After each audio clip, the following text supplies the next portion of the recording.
Hi, I'm Lori Frank from Family Support at Community Living Victoria, and I'm back with another frequently asked question. I've got my little cheat sheet here today because I've got actually quite a bit of information that I want to try and get across to you in just a very short amount of time. So I might need to refer back to it every now and then. Today's frequently asked question is, my child has a new diagnosis of autism, and I'm unsure what the next steps are. We get this question a lot in family support. When a family has a son or a daughter who has received a new diagnosis of autism, it can often be a very overwhelming time for the family. Parents and extended family will go through a wide range of emotions and feelings and ups and downs and thoughts about what they want to do next. So it's a difficult time to sometimes figure out, what do I want to do next and what are my next steps?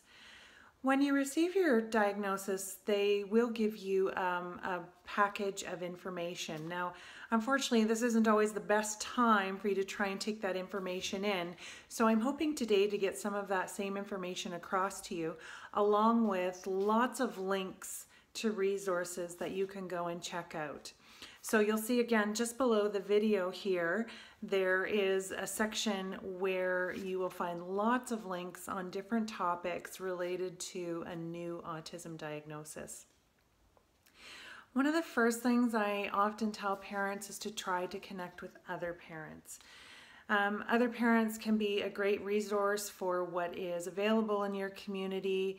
A great resource for just someone to talk to go have coffee with, some emotional support of someone who's been there, done that, and can relate to what you're going through. So you'll see below some links to ways to connect to parents in the Greater Victoria area. A couple that you'll see down there are the Victoria Society for Children with Autism. They have some parent support groups. There's the Family Support Institute, which is based in Vancouver, but have parents here to connect with. And another one, there's some moms groups and other parents groups that you'll see some information about.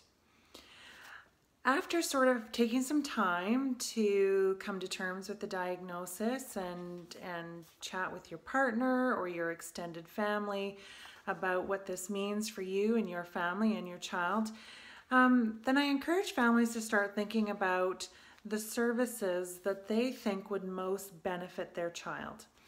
If you have a child who's under the age of 6, then you will be receiving $22,000 per year up to the age of 6 to purchase services for your child.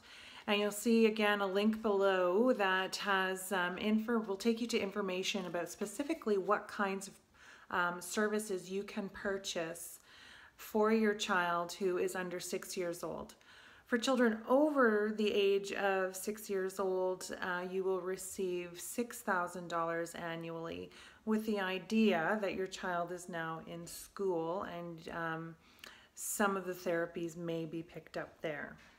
So again, you'll find information below that tells you what you can use your funding for when you have a child who is 6 years old and older. And your funding will go until the age of 19. So fairly soon after a diagnosis, you will be in touch with the Ministry of Children and Family Development, and you will be assigned a child and youth special needs social worker. And again, info below on all of that.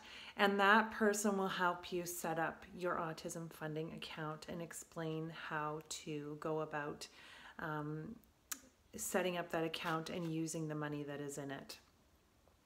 So of course, the next step, once you've got that funding set up, is what do you do with that funding?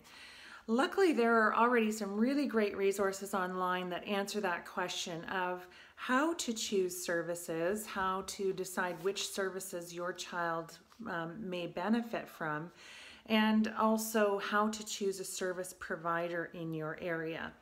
So I'm going to put a link, you'll see a link below for the Autism Community Training Society. They are a nonprofit based in Vancouver, and they have an excellent website that you can browse through. There's all different topics on there, but one of them is specifically about new diagnosis and really lays out nicely all of the steps that you'll want to take, questions that you'll want to ask your service provider, how to decide what services you'll need, and so on. So that's a great resource. We don't want to recreate the wheel here, so I really encourage you to go and check out things that are already available. There's also a website through the Family Support Institute called Find Support BC. That is also a great database of service providers across the entire province. So you can put in your local community and a specific service you're looking for, and it will list who is available in your area. So those are some of the things to start with, is getting your funding set up, deciding what kinds of services you think your child will benefit from, and then going through the process of hiring a service provider.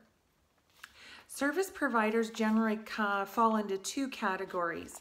There are for-profit and non-profit agencies and companies that provide autism services. In general, and I'm generalizing, but in general, these kinds of services are what we would call sort of one-stop shop services, in that you may find all of the different kinds of service providers that you are looking for under one roof. These agencies also generally help you to manage your funding and do all of the paperwork for you. There is often an administration fee attached to that, so you'll want to ask them about that. So that's sort of one route to go. The other route is parents will hire privately. And again, I will put information below of service providers who are available to hire privately.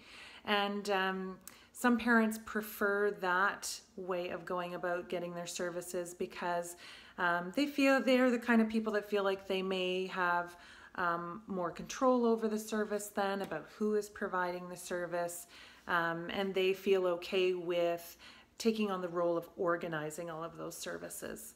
So again, lots of information below on all of that. So I'm going to leave you with that as a start for autism services. Again, if you ever have any questions, we are always happy to hear from you. You can call Family Support. It's a free service available to anyone with a child, youth, or adult with a disability who is eligible for either Child and Youth Special Needs Services or through eligible for Community Living BC services. You don't need to be accessing those services, just eligible for them. So like I said, Family Support's a free service.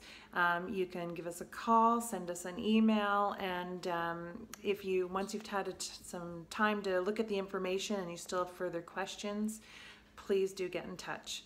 Our phone number is below, our website, our Facebook page, our YouTube page. You can also sign up for our monthly newsletter, which is a huge resource for families in the Greater Victoria area on a wide range of topics and events that are happening that may be relevant to you. So again, I'm Lori Frank, and I will see you next time for our next frequently asked question.